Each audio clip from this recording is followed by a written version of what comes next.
Oh, Glenn? Yeah, there's one coming, Glenn.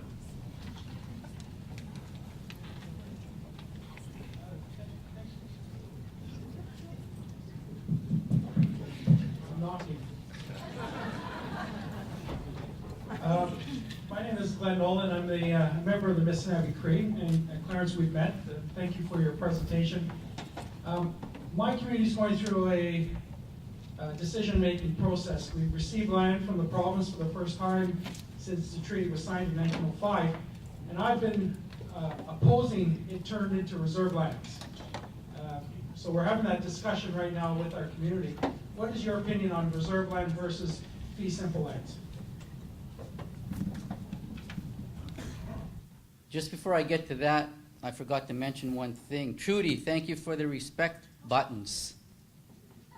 Respect, it begins with you and me. These are awesome, so thank you.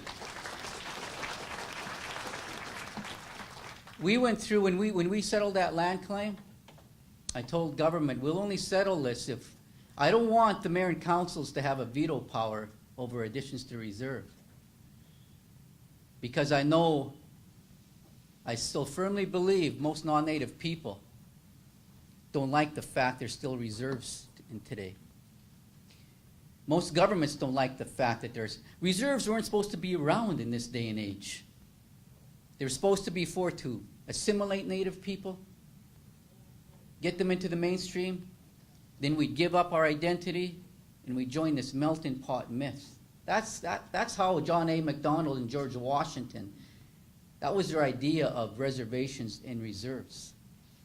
But of course we resisted, we ruined their plan. There's additions to reserve and treaty land entitlement all across the prairie where there's urban reserves being created. Because for many First Nations people, we were marginalized on the worst pieces of property. That's why there's so much flooding in Indian country. Are the remoteness factors, you can only fly in, or you need ice roads. I firmly believe our people need to have those, because in business, it's true, location, location, location. So for economic possibilities, you need the right location. And on our additions to reserves, because of the agricultural land reserve, the provincial zoning, if we bought land within the town of, within the regional district, we bought some land within the town of Osuyus. We told government they can't have a veto power on that, also we're not going to settle this land claim. But we had to pay them back on a negotiated tax. We had a lump sum payment because they were going to lose taxes on that land. But we got the land out of ALR, which nobody else can do. And that's where we put our second gas station and store, and that's where I'm meeting with people like Brian Burke and NHL top wigs that are looking at doing a hockey arena. So in those particular cases, we had to get into reserve status, or the zoning would never allow the development that we want to do.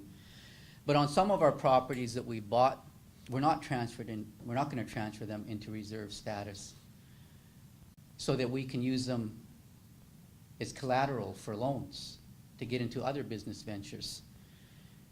And I just want to make the point here that the biggest land purchases that we've done, and this is why non-native people don't get how Indians think in business. I'd say I'm still learning how to be a business person, but there's one thing we will never do, and I tell Corporate Canada this and our advisors, we will never become mere images of Corporate Canada as a First Nation. That's not what we're about. We just don't look at the bottom line. We just don't look at profits. We look at other things as well. And on this piece of land that I went and looked at last week, it's 1,100 acres. And this guy keeps on telling me, well, it's zoned for this, it's zoned for that. You can potentially build multi-million-dollar houses on it, blah, blah, blah. I said, I don't care about any of that. You know why we're looking at this piece of land? I brought some of the hunters with me. We're looking at it not to make a dime off of. If we buy it, we're buying it not to make a dime off of. We're buying it, in fact, to stop development. Our biggest purchase of 300 acres that we bought about 10 years ago, we've never made a dime off of. We stopped the housing development. It was going to affect the north half of our hunting grounds. And we bought that land not to make a dime. So some of our land purchases we buy not to make a dime. We buy it for cultural reasons, for cultural purposes. So it depends on whether you want to, if it's economic approach you're taking or cultural or preservation approaches.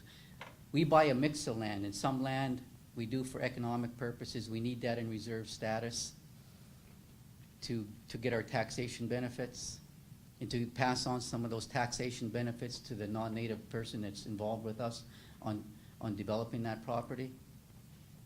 But I'll say it again, our biggest land purchases are for cultural reasons, for hunting reasons, for berry picking reasons, for root.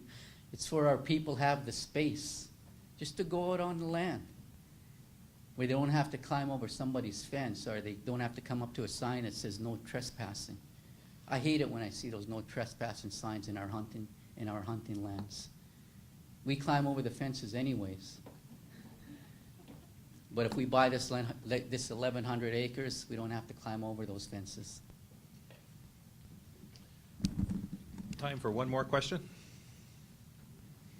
Oh.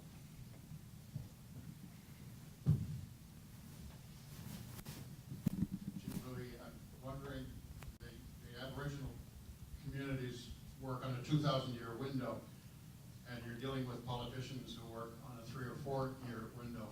How do you bridge the gap? Yeah, that's quite the gap.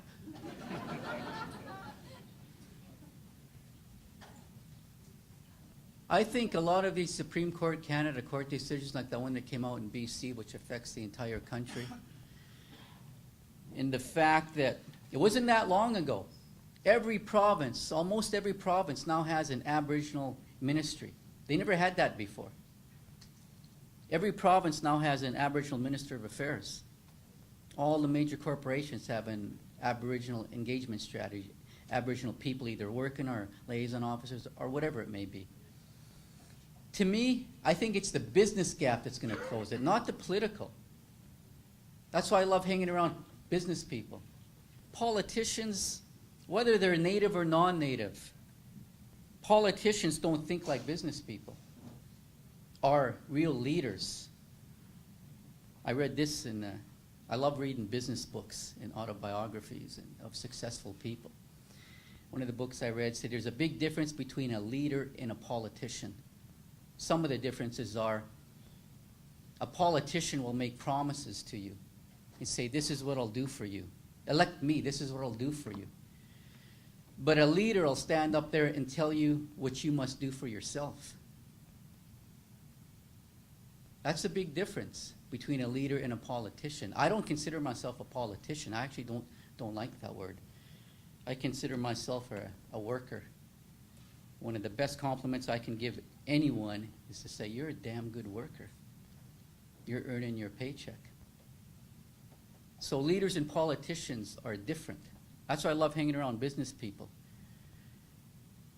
You can't get away with lying much in business as you can in politics. Sooner or later, you're going to get found out. In business, people work harder, and you don't have this phony relationship. Because in politics, once you're not elected, you don't exist anymore. But back home, the business relationships that we've formed with the local community, the spin-off benefits of all these trades of that jail, and we're doing the other project I have to mention, be the first time in Indian country as well. We agreed to lease out 300 acres of our land for a racetrack designed by Jacques Villeneuve. That's like having Tiger Woods design your golf course. And they hope to start construction in a matter of weeks. And at our Spirit Ridge, at our resort, as was last year, all of these car enthusiasts, it's not a figure-8 track, it's not an oval track. It's like having a private yacht club. If you own Lamborghinis, Ferraris, Porsches, Mercedes, whatever. It's amazing. Some of these cars cost over $1 million. They're going to be at our resort for 2 days again. They were there last year. We had to get rid of our speed bumps. Because these cars that cost $1 million are built so low to the ground. And what I liked about that event, I've never seen so many millionaires on my reserve.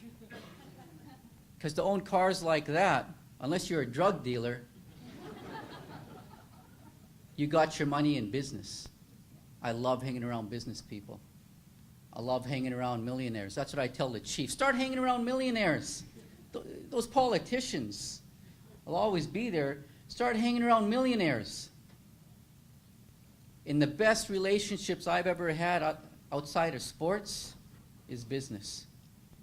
Where people, we have friendships now. It's not just a business relationship.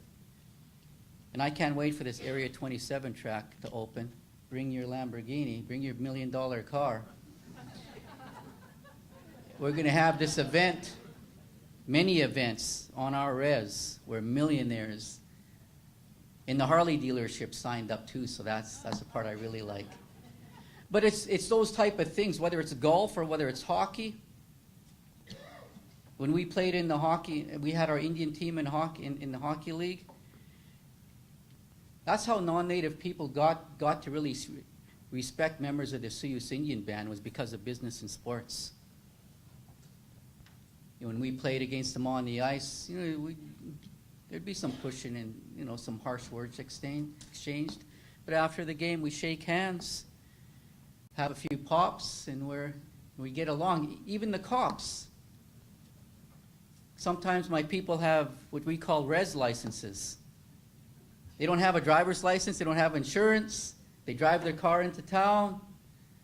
And the cop says, "Oh, hey, pup, get back to the time for you to get back to the reserve," because he has no insurance. But he doesn't arrest them.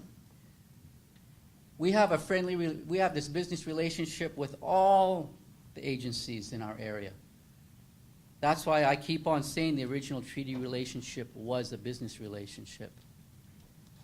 The fur trade, or whatever you want, the original business relationship.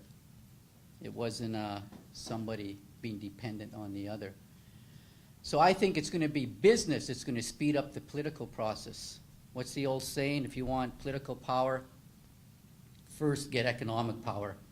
If you got economic power, political power is a gimme.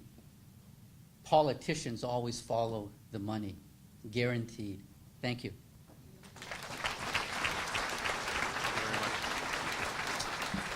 Thanks, Andre.